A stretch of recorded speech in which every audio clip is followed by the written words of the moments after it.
我同周柏謙結婚第4年嗰陣，先發現原來一個人講大話可以講得咁自然到佢朝早出門之前，仲會企喺玄關問我今晚想食咩，我收工順便買。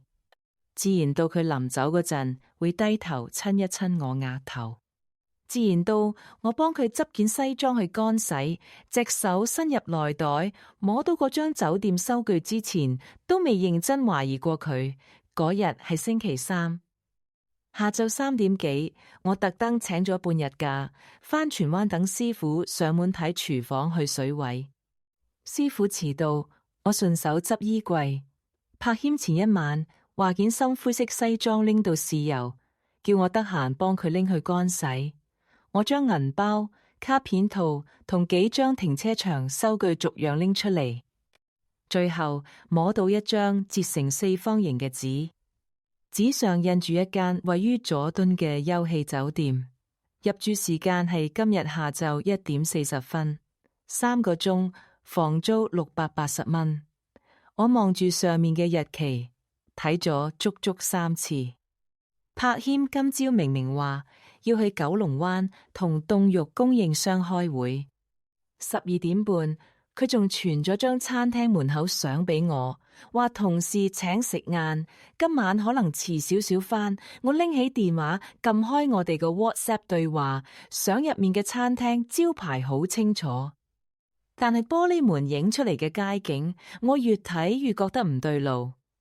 柏謙間公司喺長沙灣，平日見供應商多數都係去葵涌或者觀塘啲貨倉。佢點解無端端走咗去佐敦？我冇即刻打俾佢，亦冇將張單撕爛。我坐喺梳化邊，聽住廚房水喉一滴一滴漏水，每一滴都好似敲喺我心口。我同柏謙識咗7年，拍拖3年，結婚4年。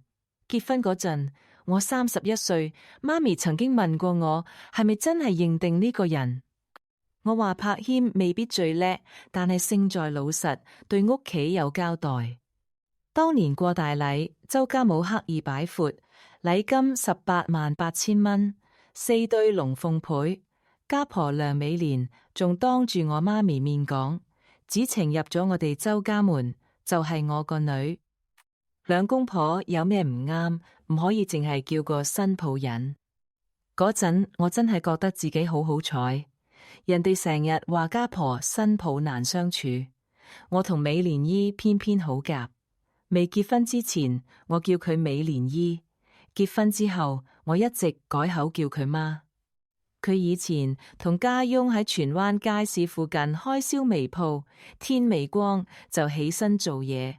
佢脾氣急，講嘢大聲，但從來唔會喺人前踩低我。柏謙同我拗嘴，佢第一句通常係問清楚發生咩事，唔係叫我體諒佢個仔。廚房師傅上到嚟，我勉強同佢講完維修安排。佢走之後，我先將酒店單影低，再放入透明文件袋。我本來想直接去酒店，行到門口，我又停低。如果柏謙真係同第2個女人喺房，我一個人衝上去可以做到啲咩？鬧交、掌摑、影相放上網，我做唔出。更重要嘅係，我唔知道嗰個女人係邊個，亦唔知道柏謙會唔會反過嚟話我發癲，屈我無理取鬧。我諗咗10幾分鐘，最後打咗電話俾家婆，電話響咗2聲，美蓮姨就接。佢問我：子晴，今晚返唔返嚟食飯？我買咗條馬友，我聽到砧板聲。佢應該喺廚房斬緊排骨。我張開口，喉嚨卻好似塞住。我話：媽，我喺柏謙件西裝度揾到一張酒店單。電話另一邊突然靜晒。過咗2秒，佢先問：咩酒店？我將地址、時間同房租逐樣讀俾佢聽。砧板上傳嚟一下好重嘅聲。佢問：佢話去咗邊？我答：九龍灣見供應商。佢再問：張單係今日？我話係。美蓮姨吸咗一口氣：你而家喺邊？屋企？等我即刻過嚟。我急住叫住佢，媽，你唔好衝動，我只係想，佢已經收咗線。15分鐘後，門鐘響。我打開門，見到美蓮姨仲着住去街市買餸嗰套衫，左手挽住環保袋，圍裙塞咗一半喺袋口。最嚇人嘅係，佢右手竟然拎住一把斬骨刀。我即刻叫出聲，嫲，我捉住佢隻手，你拎把刀上嚟做咩？佢成塊面都紅晒，我啱啱斬緊排骨。個衰仔，如果真係做埋啲咁嘅事，我今日就當冇生過佢。我話你放低把刀先，佢反問我唔斬佢，我斬張床得唔得？我答得好快，唔得。我用力將把刀拎走，放入廚房星盆。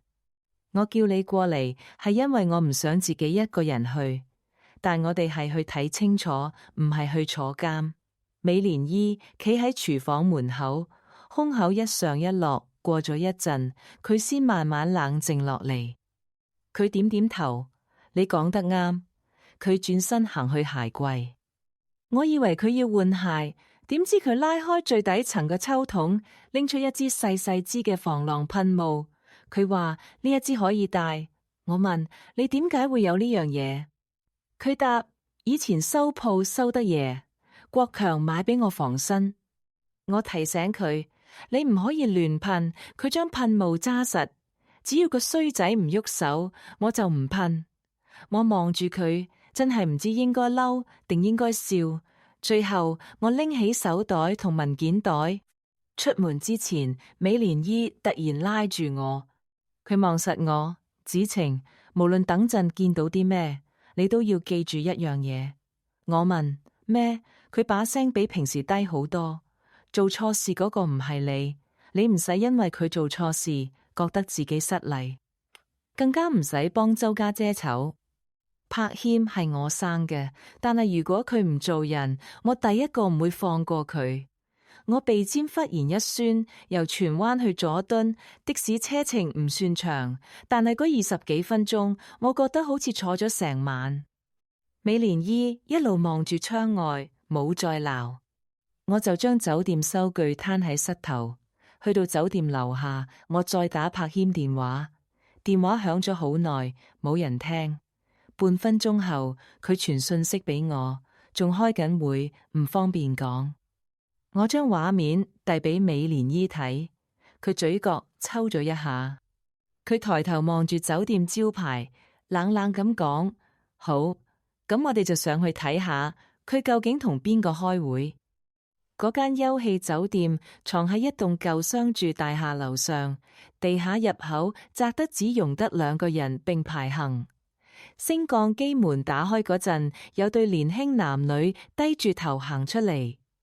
個女仔一見到我同美蓮姨，立即拉高口罩。我冇心情理人。去到接待處，美蓮姨將柏謙賬箱放到職員面前。佢問我個仔係咪喺度？櫃台後面個男職員大約30歲，佢望一望張相，又望一望我哋。唔好意思，我哋唔可以透露住客資料。美蓮姨話我係佢阿媽，職員仍然搖頭，都係唔得。美蓮姨拍一拍台面，佢老婆懷疑佢喺你哋度同人搞埋一齊，你仲同我講私隱。職員面色一變。太太，你冷靜啲。如果你哋喺度騷擾其他住客，我要請你哋離開。我拉住美蓮姨，叫佢唔好再講，硬闖冇用。我望見接待處牆上有幾格閉路電視畫面，其中一格影住6樓走廊。畫面入邊隱約睇到房門由601去到608。正當我諗緊下一步，接待處後面部內線電話響起，職員轉身聽電話，我隱約聽到佢講604。好，我搵人送2支水上去。美蓮姨望住我，我搖搖頭，未必係柏謙。職員收線後，拎住2支樽裝水行入雜物房。美蓮姨立即拉住我，轉身行去升降機。佢話逐層搵，我問點搵？佢答打電話。升降機停喺6樓，走廊有股好重嘅消毒水味，仲混住陣香煙味。地氈又暗又舊，踩落去幾乎冇聲。我企喺走廊中間，再打柏謙電話。今次我將自己電話嘅擴音調細，淨係聽住走廊四周。電話響到第5下，我聽到607房入面傳出一下又一下好輕嘅震動聲，聲音似係部電話放咗喺木櫃面。美蓮姨即刻望向我個心直沉落去，震動聲停咗。柏謙冇聽電話，我再打多一次。今次房入邊有人低聲講咗句嘢，跟住傳嚟床邊櫃俾人撞到嘅聲音。美蓮姨行到門前，用力拍門。周柏謙開門，入邊即刻靜晒。美蓮姨再拍多幾下，我知你喺入面。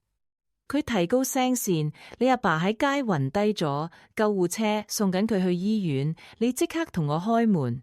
我愕然望住佢，佢壓低聲音同我講：唔敢講，個衰仔點肯開門？房入面傳來一陣急亂腳步聲，10幾秒之後，門鎖咔一聲，房門只開咗條罅。柏謙伸個頭出嚟，上身只着住一件白色底衫。佢急住問：媽，阿爸點？美蓮姨一手推開房門，柏謙完全冇防備，連退幾步。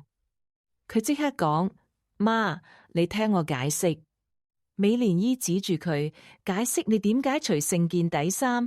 佢拎住防狼噴霧衝入去，柏謙立即舉高雙手：你唔好亂嚟！美蓮姨氣到把聲都震：我亂嚟？你老婆喺屋企幫你供樓、煮飯、照顧兩邊屋企，你就走嚟租鐘點房。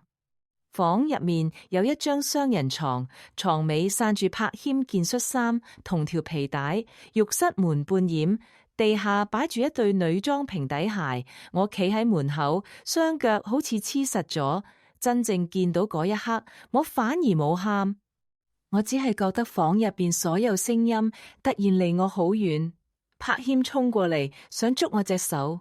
子晴，唔係你諗嗰種情況。我避開佢。間房得一張床，你條皮帶又喺地下。你想我點諗？佢急住解釋，我哋只係傾偈。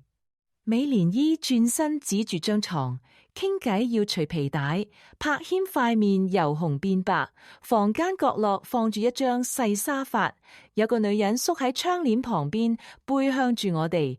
佢身上着住條米白色碎花裙，我認得嗰條裙。上個月梁海欣話公司周年晚宴冇衫着，約我陪佢去尖沙咀行街。條裙係我幫佢揀。佢試身嗰陣仲問我，表嫂會唔會太成熟？我同佢講，你皮膚白，着呢隻色好睇。最後條裙700幾蚊。佢話仲未出糧，我仲替佢俾住先。我一直望住嗰個背影，心入邊有把聲叫我唔好行過去，但我仍然一步一步行近。我話轉過嚟，個女人冇喐。我再講一次，轉過嚟，俾我睇下你係邊個。佢雙手捉實裙擺，肩膊不停發抖。柏謙突然擋喺我前面。子晴，算啦，我返去慢慢同你講。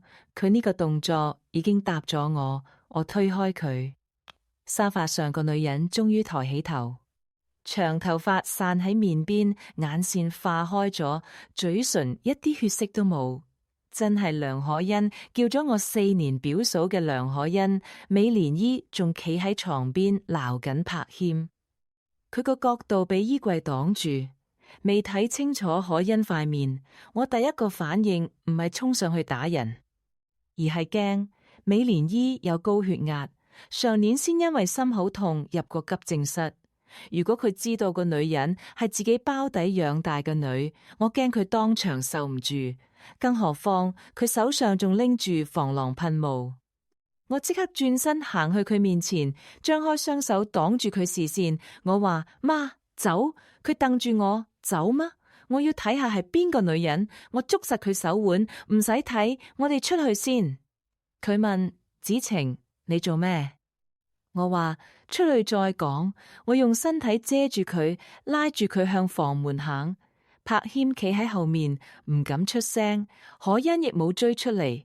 美蓮姨一路掙扎，我仲未鬧完，你放手。我望住佢，媽，求你信我一次，依家同我走。佢見到我塊面，終於冇再喐。我將佢拉出走廊，順手暈上房門。升降機向下行嗰陣，美蓮姨不停問我個女人係邊個，我冇答。佢再問你識佢，我仍然冇答。去到地下，我快步行出大廈，街上車聲好嘈，行人喺我身邊擦過，我卻覺得自己透唔到氣。美蓮姨捉住我，子晴，你唔好嚇我，嗰個究竟係邊個？我截咗個的士，上車之後，我叫司機返荃灣。車駛出佐敦道，我先轉頭望住美蓮姨，我把聲啞得連自己都爭啲認唔出。媽，頭先房入邊嗰個女人係可恩。美蓮姨冇反應，佢好似聽唔明邊個可恩。我停咗停，舅父個女梁可恩。美蓮姨雙眼慢慢賺大。手上嗰支防狼噴霧跌咗落座位，過咗好耐，佢先講到一句：你有冇睇錯？我話條裙係我陪佢買。佢抬起頭嗰陣，我睇得好清楚。美蓮姨嘴唇喐咗幾下，跟住成個人靠落椅背，我立即扶住佢。媽，你唔好激動。佢一手按住心口，一手捉實我手臂。個畜生，佢每講一個字都要搣一口氣。一個係我個仔，一個係我細佬個女，佢哋當我哋成家係咩？我立即叫司機改去附近急症室。美蓮姨卻用力搖頭，我冇事。我話你塊面白晒，佢仍然堅持。我話冇事，佢轉頭望住我，眼淚忽然流落嚟。子晴，今次無論你想點做，我都企你嗰邊。你要離婚，我陪你揾律師。你要同佢計清楚，我陪你計。你就算以後唔再叫我一聲媽，我都唔會怪你。我冇忍住，眼淚終於跌落嚟。窗外一盞盞街燈向後退。我知道，由房門打開嗰一刻開始，我同柏謙嗰段婚姻已經翻唔到轉頭。返屋企之前，我先陪美蓮姨去屋苑附近間診所量血壓。醫生話佢血壓偏高，叫佢食返平時啲藥，今晚唔好再勞氣。美蓮姨坐喺診所門口，手指仍然震緊。聽到醫生叫佢放鬆，佢忍唔住苦笑。醫生，我今晚受嘅刺激，食10粒藥都未必壓得住。我叫佢唔好亂講，替佢倒咗杯暖水。佢食完藥，坐咗10幾分鐘，面色先慢慢好返少少。家翁周國強打電話嚟問我哋去咗邊。美蓮姨冇喺電話講，只係叫佢即刻上我屋企。國強叔住得唔遠，佢入門嗰陣，手上仲捧住半個用保鮮紙包住嘅西瓜。佢話本來喺屋企食緊，收到電話，以為美蓮姨身體唔舒服，連鞋帶都未綁好就趕咗過嚟。美蓮姨冇叫佢坐，佢行到茶几前，一掌拍落去，將酒店發生嘅事講咗出嚟。國強叔起初好似聽唔明，佢望住美蓮姨，又望住我。手上半個西瓜慢慢向下滑，到西瓜跌落地，保鮮紙爆開，紅色果肉裂成幾塊，佢先啞住把聲問：你話嗰個女人係可恩？美蓮姨冷冷望住佢，唔係佢，仲有邊個？國強叔塊面一下灰晒，佢一向冇乜主見，遇到大事更加手足無措，隔咗好一陣先擠出一句：會唔會睇錯？美蓮姨當場火起，佢指住地下塊西瓜，話自己親眼見到柏謙除成件底衫，可恩就縮喺房角。講到一半，佢氣到又想行去執個咕鏈掟人。國強叔見佢咁激動，慌忙叫佢坐低，但佢下一句偏偏又講錯。佢細細聲話：柏謙同可欣始終冇血緣關係。客廳一下靜晒，美蓮姨慢慢轉個身，佢冇即刻鬧，只係望住自己丈夫，嗰個眼神比掟菇來更嚇人。可欣4歲入娘家門，柏謙由細叫佢表妹。逢年過節，兩家人一張台食飯。柏謙結婚嗰日，可欣仲捧茶叫子晴表嫂。美蓮姨講到最後，聲音反而低咗。我同你講做人，你同我講血緣。國強叔即刻收聲。我坐喺飯台旁邊，冇再理佢哋。我將酒店單、柏謙傳俾我嘅假相同埋通話記錄逐樣整理好。我將相片備份到電郵，再將文件袋放入睡房抽屉。今晚之前，我從來冇諗過有一日要替自己段婚姻留低呢啲嘢，但係見到可欣塊面之後，我心入面只剩翻一個念頭：無論之後發生咩事，我都唔可以再任由柏謙話事。柏謙返到屋企已經係凌晨1點，門一打開，美蓮姨就由梳化彈起身。佢冇問柏謙食咗飯未，亦冇俾佢換鞋。一巴掌落去，柏謙成塊面歪向一邊。國強叔本來想爛，見到老婆個樣，最後都係縮翻隻手。柏謙捂住塊面，第一眼望嘅唔係佢媽，而係我。佢叫我入房，話兩公婆有咩事可以慢慢傾。我坐喺原位冇喐。我話有咩就喺度講。美蓮姨企喺旁邊，胸口起伏得好厲害。佢要柏謙跪低，但柏謙咬住牙，話自己已經38歲。美蓮姨聽完更加嬲，38歲仲做得出呢啲事，唔通好光彩？柏謙冇再頂嘴，佢行到我面前，聲線一下軟晒。佢話自己知錯，叫我俾多一次機會。我冇同佢爭，只係問幾時開始。柏謙先話事情唔係我想象中咁，見我一路望住佢，先慢慢低下頭。上年12月，我個心縮咗一下，而家已經9月。即係大半年，大半年入邊，可欣每次見到我，仍然笑住叫我表嫂。農曆新年，我買咗條金鏈俾佢做生日禮物。5月份，佢同養母嗌交，仲嚟我屋企住咗2晚。嗰2晚係我將書房讓俾佢瞓，柏謙就瞓喺我身邊。我問佢點樣開始，佢雙手錯住塊面，講到斷斷續續。可欣同男朋友分手，成日揾佢傾偈。佢話自己只係想安慰表妹，有晚飲多咗。可欣又一路喊，之後先做錯事。佢將第一次講成意外，但我再問之後嗰幾個月又算係咩？佢就再答唔出。去過幾多次？佢話冇數。係咪每個月見？佢話有時。每一個答案都比酒店賬單更難聽。美蓮姨忍唔住又想衝過去，我伸手攔住佢。柏謙以為我仍然幫佢，立即捉住我隻手，話會同可欣斷，仲話自己唔想離婚。我將手抽翻出嚟，我問佢唔想離婚，究竟係因為仲愛我，定係唔想失去間屋、份按揭、兩邊老人家？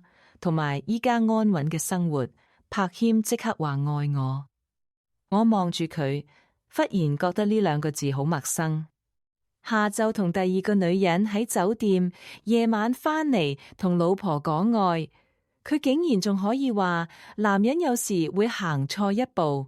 我聽完只係提醒佢，你唔係行錯一步，你行咗大半年，呢條路由頭到尾都係你自己揀。朝早8點幾，梁偉文同太太陳淑芬上到嚟。美蓮姨凌晨已經通知咗自己細佬，偉文舅父做咗30幾年電工，平時唔多出聲。嗰日佢一入門，見到柏謙坐喺梳化邊，連鞋都未除，就衝咗過去，一拳打落柏謙膊頭。柏謙成個人撞向牆邊，郭強叔連忙攬住偉文舅父，叫佢唔好再打。偉文舅父掙扎住，雙眼紅晒。佢話可恩4歲開始就跟住佢哋兩公婆兩個人當親生女咁養，就算可恩行差踏錯，柏謙做表哥嘅都應該勸佢，而唔係帶佢去酒店。柏謙捂住膊頭，第一句竟然係：舅父，唔係我逼佢。偉文舅父聽完，氣到成條頸都紅晒。佢問柏謙係咪想將所有責任推俾可恩？陳淑芬由入門開始就一路喊，佢唔敢望我，只係不停問可恩去咗邊，話個女琴晚成晚冇返屋企，電話又唔聽。講到可恩細個，陳淑芬又忍唔住替個女揾理由。佢話可恩由細冇安全感，親生父母又唔要佢，佢哋兩公婆以前成日開工，可能忽略咗個女。美蓮姨聽到呢度冇再大聲鬧，佢只係望住自己弟婦，逐字逐句講：可恩細個受過苦，我明，但係受過苦唔代表佢可以踩住另一個女人嘅婚姻揾安慰。陳淑芬低下頭，唔再出聲。門鐘就喺呢個時候響，郭強叔打開門，梁可恩企喺門外。佢已經換咗衫，頭髮梳得整整齊齊，但雙眼腫得好明顯。屋入面所有人一齊望住佢，可恩行咗2步，雙膝一軟，跪咗落地。佢話全部都係自己主動。佢喊住叫養父母唔好怪柏謙，又話表哥起初唔肯，係自己一路纏住佢。偉文舅父聽到佢仲叫表哥，氣到轉過身，唔肯再望個女。我冇即刻出聲，我一直望住柏謙。可恩每將一分責任攬上身，柏謙個人就鬆一分。佢冇阻止可恩，冇話唔關你事，亦冇話係我自己揀。佢只係坐喺梳化邊，任由一個25歲嘅女人跪喺地下，替佢擋住所有責罵。嗰一刻，我先真正睇清呢個男人。可恩抬頭望住我，喊住叫我表嫂，話對唔住。我行到佢面前，唔好再咁叫我。佢成個人震咗一下。我問佢係咪真係全部都係佢主動？佢點頭。我冇同佢爭辯，轉身將酒店收據放到柏謙面前。既然你咁無辜，點解間房係你俾錢？你仲傳假相俾我，話自己去見供應商。柏謙面色一變，我再望住可恩。柏謙可以拒絕你，可以將你啲信息交俾你父母睇，亦可以同我講，但佢樣樣都冇做。你哋兩個都係自己揀，唔使再幫對方扮無辜。可恩仍然跪喺地下。柏謙沉默咗一陣，突然問我：件事已經發生，究竟要佢點做，我先肯放低？我望住佢，唔係我要你做啲咩先肯放低，係我要諗清楚，仲有冇必要同你一齊行落去。周家阿茅周桂蘭住喺青衣，86歲，2年前跌親髖骨，做完手術之後行得唔穩，大部分時間要坐輪椅。佢讀書唔多，但周家幾兄弟姊妹由細到大都怕佢，唔係因為佢惡，係因為佢睇人睇得太清楚。結婚買樓嗰陣，我同柏謙首期差60萬，阿毛將一筆定期拎出嚟借俾我哋，冇收利息。佢叫我哋手頭鬆動嗰陣，每個月還5000蚊，有多餘錢就還多少少。阿嫲嗰陣講得好清楚，後生人肯做嘢，肯供樓，做長輩嘅幫得就幫，但借就係借。一家人更加要計清楚，免得日後反面。4年嚟，我哋還咗20幾萬，餘額一直記喺阿媽本紅簿仔。捉姦之後第3日，阿毛叫晒所有人去佢屋企。我本來唔想去，婚姻係我同柏謙嘅事，我唔想自己坐喺一班長輩中間，等人輪住問，輪住勸。但美蓮姨話：阿毛唔係叫我返去受氣，佢只係想當住所有人面，將應該講嘅說話講清楚。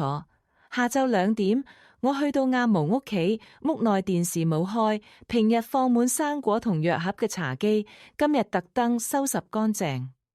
阿毛坐喺輪椅上，膝頭傾住張薄氈，旁邊放住本紅簿仔。柏謙、可欣同兩邊父母全部到齊，冇人似平時做節咁寒暄，連水杯放落台面嘅聲都聽得特別清楚。柏謙見到我，立即替我拉開張凳，我冇坐佢旁邊，直接行去美蓮姨身邊。阿毛望咗眾人一圈，佢冇問事情經過。美蓮姨早已經將所有事講過一次。阿毛只係用手杖輕輕敲咗2下地板，問柏謙仲有冇說話要交代。柏謙低住頭，話自己已經同可欣講清楚，以後唔會再見。可欣坐喺養母旁邊，聽到呢一句，立即抬起頭，嗰個眼神只停咗1秒，但係我睇到，阿貓亦睇到。阿戶問柏謙有冇刪電話同信息，柏謙話全部刪晒。輪到可欣，佢亦話唔會再揾表哥。阿毛聽完冇再追問，佢只係冷冷笑咗一下。你哋當我老，唔代表我盲。屋入邊再冇人敢出聲。阿毛轉過嚟問我有咩打算，我話自己未決定。柏謙一聽，立即話我只係一時嬲，仲話我哋兩公婆一直冇問題，佢以後一定會改。我望住佢出軌大半年，原來喺佢心目中只係一次問題。柏謙見我唔信，急住解釋，但係我唔想再聽。我將呢幾年自己做過嘅事逐樣講俾佢聽。每個月19000幾蚊按揭，我負責一半。管理費、水電、煤，兩邊老人家生日同節日使費，我從來冇少過。佢出差，我幫佢執行李；美蓮姨做檢查，我請假陪佢；國強叔做白內障手術，我連續3日送飯去醫院。我做呢啲唔係因為周家逼我，係因為我一直當大家係一家人。講到呢度，我望咗可欣一眼，包括佢。可欣立即低下頭。柏謙話：正正因為知道我付出好多，所以先唔想離婚。我聽完只覺得可笑。佢唔想失去嘅未必係我，佢只係唔想失去一個替佢打點好生活嘅人。偉文舅父由頭到尾都沉住塊面。佢終於忍唔住問柏謙，口口聲聲話同可欣斷，係咪就打算當咩都冇發生，返去繼續同我過日子？柏謙話會補償我，但偉文舅父再問佢點補償，柏謙就啞晒。可欣就喺呢個時候插嘴，佢話如果我唔肯原諒，柏謙亦唔可能成世唔再結婚。美蓮姨即刻轉頭望住佢。可欣俾嗰個眼神嚇到縮咗一下，但仍然話自己只係唔想所有人一齊逼柏謙。我聽到呢句反而冇再嬲，我望住柏謙，冇人逼佢由去酒店到講大話，再到依家想留住兩邊，全部都係佢自己揀。柏謙俾所有人望住，終於忍唔住講自己會對可欣負責。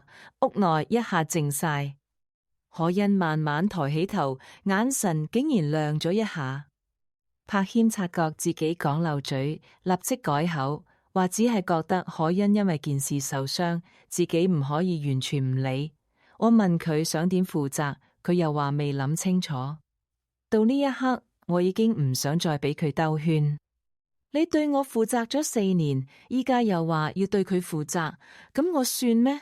我嫁俾你，唔係入周家做長工，你出軌，我唔需要扮識大體，亦冇責任讓位俾任何人。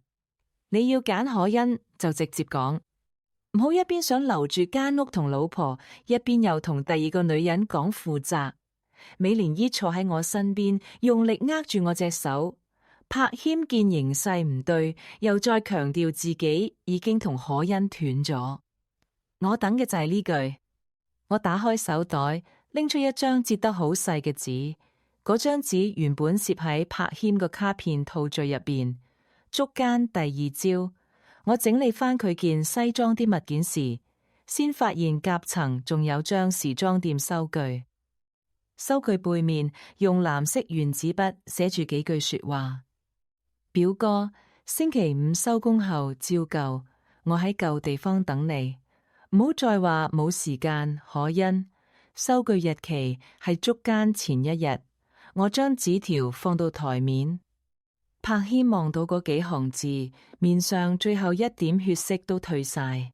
可恩第一個反應係伸手去拎。美蓮姨快一步按住張紙，唔准喐。我冇再問可恩，我只係望住柏謙。有照舊，有舊地方，仲有約好星期五見。呢啲唔係一時行錯，係你哋早有安排。阿茅伸出手，美蓮姨將張紙遞俾佢。阿媽戴上老花眼鏡，逐隻字慢慢睇。屋入邊冇人出聲，只聽到牆上個鐘一下一下咁行。阿貓睇完，將紙放落膝頭，佢冇大聲鬧，只係問柏謙點解到依家仲要講大話。柏謙低住頭，話自己係驚屋企人接受唔到。阿貓聽完，用手杖重重敲落地。你做嗰陣唔驚，俾人揭穿先識驚。佢望住柏謙，將我嫁入周家之後做過嘅事逐樣數出嚟，陪美蓮姨去醫院，陪國強叔復診，逢星期日嚟探佢，連佢食唔食得硬嘢我都記得。阿茅問在場所有人，我有邊一樣做得對唔住周家？冇人答得出。柏謙紅住眼，話自己真係知錯。阿茅搖頭，知錯唔係靠把口講。佢轉過嚟望住我，離唔離婚由你自己決定，我唔會叫你忍。如果你要離，間屋、存款同架車全部攤開講。周家已經對你唔住，唔准再有人屈你。國強叔細聲提醒，間屋仲欠銀行300幾萬。阿茅拍一拍膝頭本紅簿仔。當年借俾我哋60萬做首期，仲有30幾萬未還。如果間屋最後轉俾我，嗰筆餘款佢就當俾我做安身錢，唔再追。柏謙聽到即刻抬起頭，佢話筆錢係借俾我哋兩個，咁樣對佢唔公平。阿媽望住佢，笑得好淡。你仲識講公平？柏謙即刻收聲。阿媽冇逼我當場決定。佢只係叫我先揾律師，問清楚自己有咩權利，嬲可以慢慢消。文件一簽錯就未必改得返。離開阿蒙屋企之後，美蓮姨陪我去咗一間律師樓。律師姓鄧，40幾歲，講嘢唔快。佢睇過我帶去嘅物業文件、按揭記錄同聯名戶口月結單，先提醒我出軌唔代表法庭一定會將全部財產判俾另一方。香港處理婚姻資產會睇雙方經濟能力、供款、婚姻長短、住屋需要同整體情況。我點頭，我唔係想攞晒。鄧律師問我真正想要嘅係咩？我望住面前張資產表，我想要一個可以徹底離開佢嘅安排。由律師樓出嚟嗰日，我冇即刻返荃灣，我同美蓮姨去咗附近一間茶餐廳。下晝4點，餐廳唔算多人。佢叫咗杯熱奶茶，我淨係要咗杯暖水。坐低之後，美蓮姨一路撕紙巾，撕到成張台都係細細片。佢叫我子晴，我應佢停咗停，我知我冇資格勸你留，但我又驚你一個人供唔起間屋。我明白佢擔心咩？荃灣個單位當年買640萬，樓價跌過一輪，而家估值大約580萬。按揭仲欠380萬，如果單位轉俾我，我要重新做按揭審批，每個月供款接近2萬蚊，我月入4萬2，供樓、管理費、家用同日常開支計埋，日子唔會鬆動。但係我有穩定工作，過去幾年信用記錄亦冇問題。鄧律師話技術上做得到，前提係柏謙肯配合轉名，銀行亦批出新按揭。我慢慢講，供得辛苦都好過繼續同佢住。嗰間屋我有份俾首期，有份供。我唔想因為佢做錯事，最後要搬走嗰個反而係我。美蓮姨雙眼又紅，我最嬲係個衰仔，唔知自己有幾好命。我冇答，其實我以前亦咁諗過。但一個人唔珍惜你，未必係因為你唔夠好，有時只係佢太習慣你唔會走。嗰晚我叫柏謙搬返父母屋企，佢企喺瞓房門口唔肯執行李。子晴，我哋仲未離婚。我問，所以？佢話呢度都係我屋企。我答，我知道。我將一個行李放到床邊，但我依家一見到你就瞓唔到。你唔走，我走。柏謙望住我，你真係要做到咁絕？我聽到呢句忍唔住笑。我叫你暫時返父母屋企就叫絕。你同可欣租房嗰陣有冇諗過自己做得絕？佢又開始講返嗰幾句，話自己知錯，話一定會改，話我哋仲可以重新開始。我冇再同佢爭。我拎出鄧律師張卡片，放喺床頭。下星期你會收到律師信。柏謙叫我子晴，我繼續講聯名戶口啲錢你唔好喐。佢答，我冇諗過喐。我話物業文件、供款記錄同月結單我已經全部留底。佢面色沉落嚟，你當我係賊？我望住佢。我以前當你係丈夫，結果證明我有啲嘢真係睇錯。柏謙最後執咗幾套衫，臨走之前，佢企喺門口問，你係咪對我一啲感情都冇？我話就係因為仲有，我先要你走。如果完全冇感情，我見到佢可能連痛都唔會痛。分開住之後，我開始將生活逐樣拆開。我取消咗佢張附屬信用卡，將自己薪金轉入個人戶口，所有聯名戶口月結單全部下載備份。我冇轉走聯名戶口入邊嘅錢。鄧律師提醒過我，未談妥之前唔好做任何可能俾對方指責我隱藏或者轉移資產嘅事。我亦將家中金器、結婚文件、樓契副本同埋稅單放入銀行保險箱。每做一樣，我都覺得自己好似將4年婚姻拆成一張又一張單據。以前我唔會同柏謙計得咁清，每個月我俾幾多家用，佢俾幾多，我只會大概記住。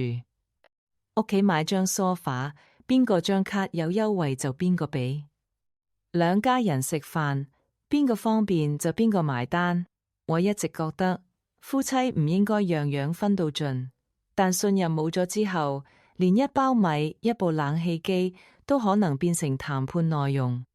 鄧律師安排咗獨立估價，再按我哋當年俾首期、婚後供款同現有資產，草擬分居及財務方案，單位轉歸我名下，由我承擔餘下按揭。阿毛借出嘅餘款，由阿毛書面確認一筆勾銷，唔再向我哋追討。私家車歸柏謙，聯名存款54萬，32萬歸我，22萬歸佢。我另外由個人儲蓄俾柏謙18萬，作為佢放棄單位權益嘅部分差額。屋內家私電器由我保留，雙方保留自己名下嘅強積金權益，之後唔再互相申索。柏謙收到方案之後，第一個反應係拒絕。佢打電話嚟，間屋有我一份。我答，我冇話唔係。佢話樓價將來升返，我咪蝕。我話得好平靜，你可以要間屋，你俾返我應得嗰份，再通過銀行審批，由你一個人承擔按揭。電話另一邊靜咗。柏謙雖然月入4萬幾，但平時使錢大，供車、食飯、買電子產品，每個月剩唔到幾多。如果單位歸佢，佢要先俾一筆錢我，再獨力承擔300幾萬按揭。佢根本做唔到。佢問，點解聯名存款你要多10萬？我答，鄧律師已經將股價、供款同其他資產全部計過。我停咗停，我亦冇再追究過去半年你用共同收入租酒店同送禮物嘅錢。佢話嗰啲唔係好多錢。我答，既然唔多，你更加冇必要同我計嗰10萬。佢又冇聲。過咗一陣，佢講，可恩話可以幫我。我捉住電話嘅手緊咗一下。幫你咩？佢答，佢可以將自己積蓄攞出嚟，同我一齊保住間屋。我閉上眼，到呢一刻，佢仲未明白，我唔係同可恩爭邊個贏，我只係要將自己應得嘅生活攞返。我話，你哋想一齊供樓，可以另外買呢間屋，我唔會讓。幾日後，可恩喺我公司樓下等我。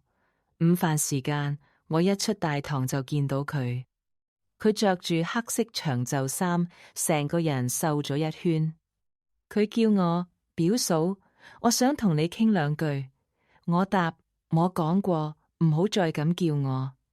佢改口，子晴姐。我話，我哋冇熟到可以咁叫。佢咬住下唇，我知你憎我。我答，我冇時間憎你。我想繞過佢，佢伸手攔住。表哥呢幾日好辛苦，佢食唔落飯，夜晚又瞓唔到。我話，你可以陪佢。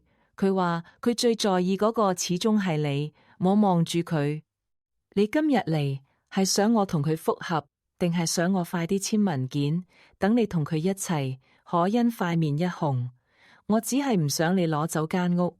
佢終於講出真正目的，間屋係表哥辛苦供返嚟。我答，我都有供。佢話，但男人離婚之後冇樓，好難重新開始。我問，女人就容易。可恩急住講，你收入高又有專業，你可以再買。我聽完反而笑咗。你知唔知間屋首期我出過幾多？佢冇答。我再問，你知唔知每個月按揭我俾幾多？佢仍然冇答。我話，你淨係知道我有工作，就覺得我應該讓。我向前行一步，你想同柏謙一齊，係你嘅選擇，但唔好因為我有能力，就當我應該將自己嘅嘢送俾你哋。可恩眼淚落嚟，你一定要逼到我哋冇路行。我望住佢，酒店係你哋自己行入去，今日條路亦係你哋自己揀。我冇再理佢，轉身返公司。當晚，美蓮姨打電話俾我。佢話柏謙已經答應方案，阿母同佢講，如果佢再為間屋拖住你，佢就一個仙都唔會再幫。偉文亦同可恩講，唔准佢攞錢出嚟幫柏謙同你爭間屋。我問可恩點？美蓮姨沉默一陣，佢搬咗出去。我再問同柏謙一齊住？美蓮姨答，應該係。我心入邊冇想象中咁痛。有啲關係，當你真正睇清之後，原來會死得好快。我同柏謙冇可能即日辦完離婚，鄧律師一早同我講清楚，香港離婚唔係兩個人去個櫃位簽名，當日就各行各路。我哋先簽分居協議，處理住屋、存款、車輛同日常開支。單位轉名又涉及銀行按揭、律師文件同物業轉讓手續。我重新提交入息證明、稅單、強積金記錄同銀行月結單，等銀行審批，我一個人承擔餘下貸款。前前後後搞咗4個幾月。嗰段時間，我同柏謙只透過律師或者短信聯絡。佢間中會傳一啲無關痛癢嘅說話俾我，天氣凍，記得唱唱。樓下管理處話要安排驗唱。你媽生日，使唔使我訂台？我一次都冇回。媽咪生日嗰晚，佢仍然送咗一盒燕窩去我娘家。媽咪將盒燕窩原封不動交返俾速遞員。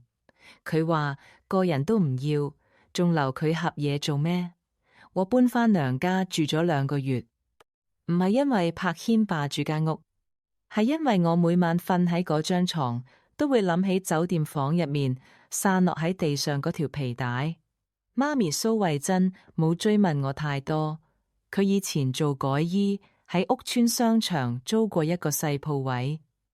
退休之後，仍然有幾個熟客拎褲同外套上門俾佢改。我返去住嗰晚，佢將書房執乾淨，換咗張新床單。佢話住幾耐都得，佢只講咗呢句。半夜我聽到佢喺廚房煲水，我行出去見到佢眯住我抹眼。我叫佢媽，佢立即轉身。做咩仲唔瞓？我問你喊咩？佢答啲蒸氣入眼。我望住個連掣都未撳嘅電熱水壺，佢知道瞞唔到，索性拉我坐低。當年你嫁俾佢，我真係以為佢老實。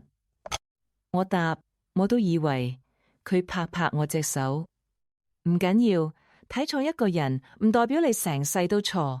銀行批出新按揭嗰日，我一個人去律師樓簽文件。柏謙早我半個鐘度，幾個月冇見，佢瘦咗少少，頭髮亦剪短咗。佢見到我企起身，你氣色好咗。我點一點頭，我哋坐喺會議室兩邊，鄧律師逐份解釋文件，單位權益轉歸我，我承擔餘下按揭。我按協議將18萬差額交俾柏謙，私家車轉歸佢，聯名存款按協議分配。阿毛另外簽咗份確認書，正式免除餘下家庭借款。簽到最後，柏謙忽然問：子晴真係冇得返轉頭？鄧律師停低支筆，我望住柏謙。我哋已經用咗幾個月處理一件返唔到轉頭嘅事。佢話我同海恩唔係你諗得咁好。我答嗰個係你哋之間嘅事。佢開始訴苦，佢成日查我電話，又唔俾我同女同事食飯。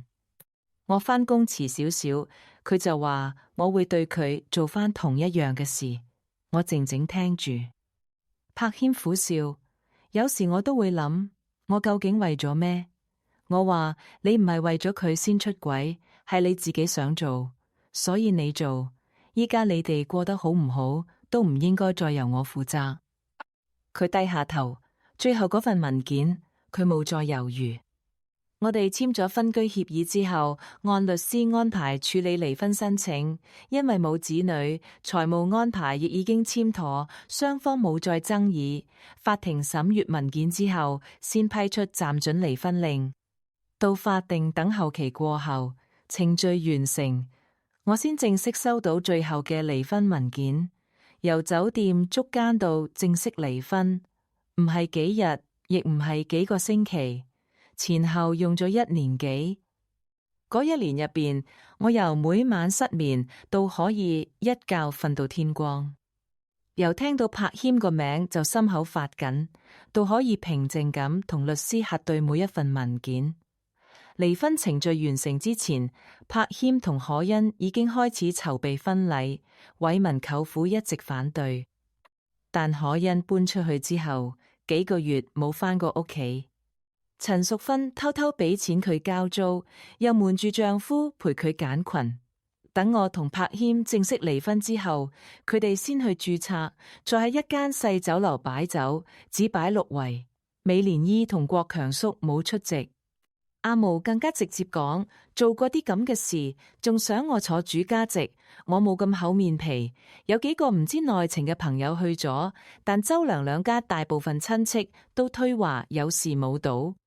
後嚟美蓮姨傳咗一張相俾我，箱入面，柏謙着住深藍色西裝，可欣着住條白色裙，兩個人企喺台上切蛋糕，台下好多凳都係空嘅。我睇咗2秒就刪咗張相。我同美蓮姨講，以後唔使再傳俾我，佢立即道歉，係我唔好。我以為你會想知，我答，我以前想知，係因為我仲未行出嚟，依家唔想知，係因為同我冇關。柏謙婚後冇幾耐就辭咗餐飲集團份工。佢話自己做採購咁多年，識供應商又識計成本，冇理由一世替人打工。佢同朋友合資喺土瓜灣開咗間小菜館，柏謙出咗大部分積蓄，可欣亦將養母私下俾佢嘅10幾萬擺落去。開張頭2個星期，親戚朋友仲有人去幫襯，之後生意一路跌。租金、裝修分期、牌照、人工、食材成本，每樣都比佢預計高。柏謙以為識買凍肉就等於識做餐廳，但係真正落場先知道，午市翻台、廚房人手、外賣平台抽成、樓面投訴，冇一樣簡單。3個月後，合夥人話唔再注資，小菜館欠咗2個月租。供應商亦都開始追數。有晚，美蓮姨打電話俾我，佢冇提柏謙間餐廳，只係問我食咗飯未。講到最後，佢忽然停低。子晴，我可唔可以問你一樣嘢？我答，你問。佢問，如果當初我冇陪你去酒店，你會唔會仲同柏謙一齊？我諗咗一陣，可能會再俾佢呃多一段時間。美蓮姨嘆氣，有時我會諗，係咪我害到自己個仔變成今日咁？我仍然習慣咁叫佢媽。餐廳係佢自己開，工作係佢自己辭，婚亦係佢自己結，你冇替佢揀過。電話另一邊靜咗好耐，佢問，你仲肯叫我媽？我答，你對我好，唔會因為我同柏謙離婚就當冇發生過。美蓮姨吸一吸鼻，得閒返嚟食飯，我唔講佢。我應咗，但係我知道我同周家嘅關係已經唔會再同以前一樣。有啲人可以繼續關心，有啲門卻唔需要再行返入去。正式離婚嗰日，我去咗趟銀行，將保險箱入邊嘅文件拎返屋企，離婚文件、物業轉讓文件、按揭合約，我逐份放入新買嘅文件櫃。放好之後，我坐喺客廳地下，望住四周白色牆身。呢間屋以前係我同柏謙一齊揀裝修，灰色梳化、黑色餐台、深木色電視櫃。佢話耐睇唔容易過時，但係我住咗4年，成間屋都好似冇真正屬於我嘅顏色。我打電話俾媽咪，話想重新裝修。媽咪一聽，以為我要成間屋拆晒。我話唔使，我只係想油牆、換燈，再將書房改成畫室。媽咪沉默咗一下，先問我仲有冇畫畫。我愣住。我讀書嗰陣讀視覺設計，畢業初期好鍾意畫人物同繪本，後來返出版社，工作越嚟越多。結婚之後，我放工要買餸、煮飯、處理屋企啲雜事，畫簿慢慢收咗入櫃桶。有次柏謙見我半夜仲畫，仲笑住問我公司日日都對住啲圖，返屋企再畫唔會悶咩？嗰陣我亦以為畫畫只係後生時嘅興趣，但嗰日我同媽咪講，我想再試下。重新裝修期間，我搬返娘家，媽咪將以前替我收起嘅畫具搬出嚟，有啲顏料已經乾晒，畫筆啲毛亦開咗叉，唯獨幾本舊畫簿仲保存得好好。我揭開第一本，見到一幅20歲嗰年畫嘅電車，車窗入邊坐住唔同年紀嘅人，有人睇報紙，有人瞓覺，有個小朋友貼住玻璃望街，媽咪企喺我後面睇咗好耐。佢話我以前畫啲人好似真係有嘢想講。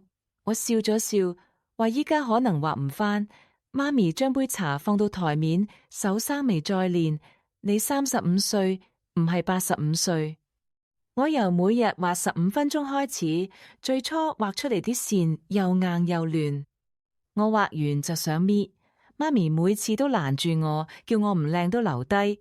過幾個月再睇，先知道自己究竟行咗幾遠。我開始將一啲生活小畫放上網，唔係講離婚，亦冇講自己受過幾多委屈。我話街市收檔後坐低食飯嘅兩公婆，話公園入面替老伴整理頸巾嘅伯伯，話落雨嗰陣一個女人將把遮傾向身旁嘅小朋友，自己半邊膊頭就濕晒。有間本地文化雜誌見到我啲畫，問我可唔可以替一篇散文配圖。第一份稿費唔多，3800蚊，畫6幅。但我收到電郵嗰晚，高興到反覆睇咗10幾次。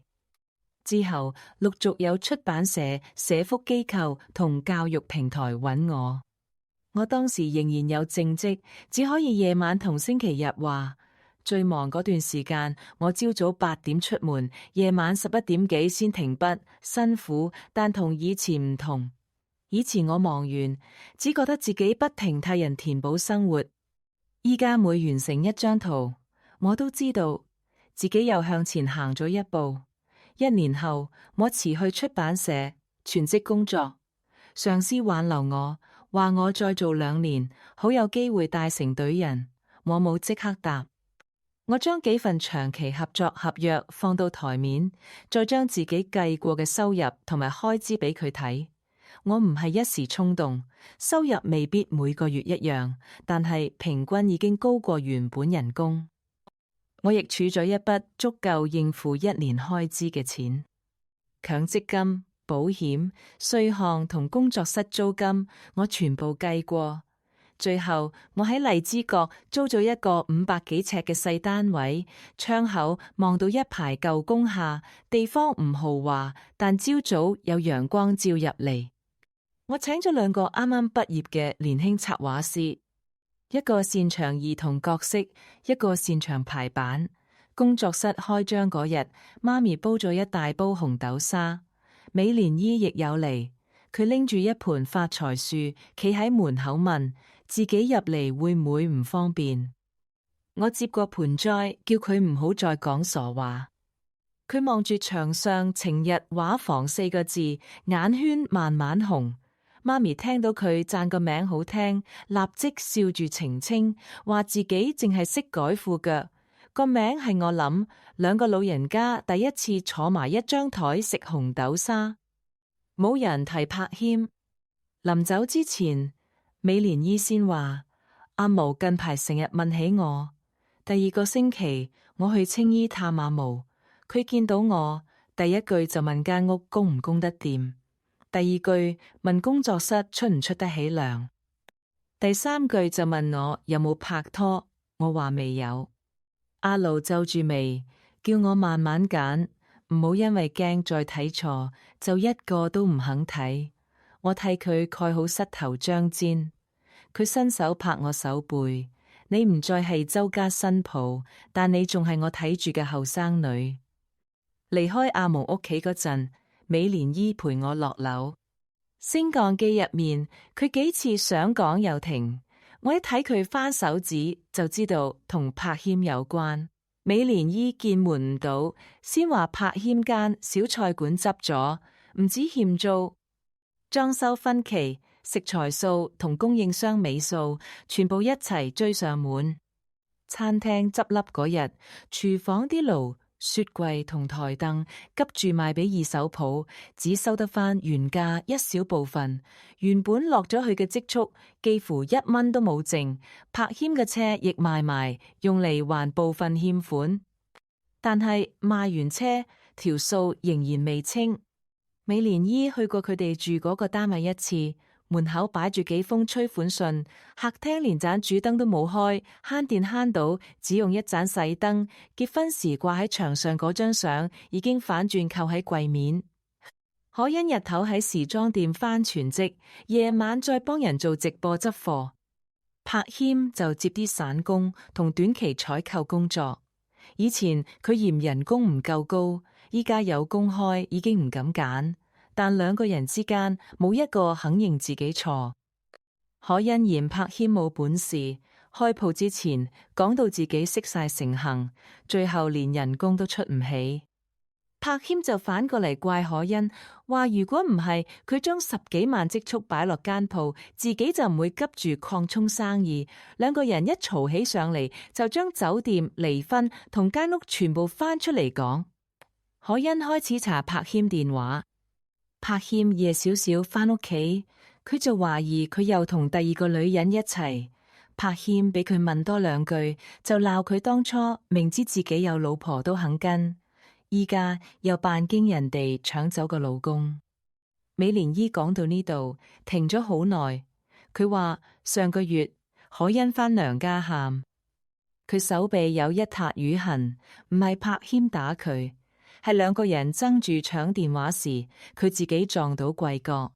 偉文舅父睇到個女咁，冇再鬧，只係叫佢返屋企住幾日，但可欣唔肯。佢話如果自己就咁返去，親戚一定會笑佢。到最後，佢仍然唔係因為過得唔開心而唔走，係驚俾人知道自己揀錯。美蓮姨嘆咗口氣，佢話柏謙飲醉之後，成日將離婚怪落可欣身上，話如果唔係可欣，自己唔會冇咗間屋，唔會同周家反面，亦唔會落到今日咁。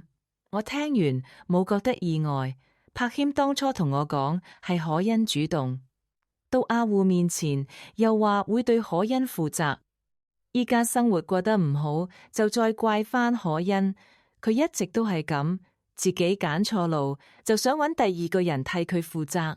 美蓮姨眼神冧咗，佢話自己有時真係唔明點解會教出個咁嘅仔。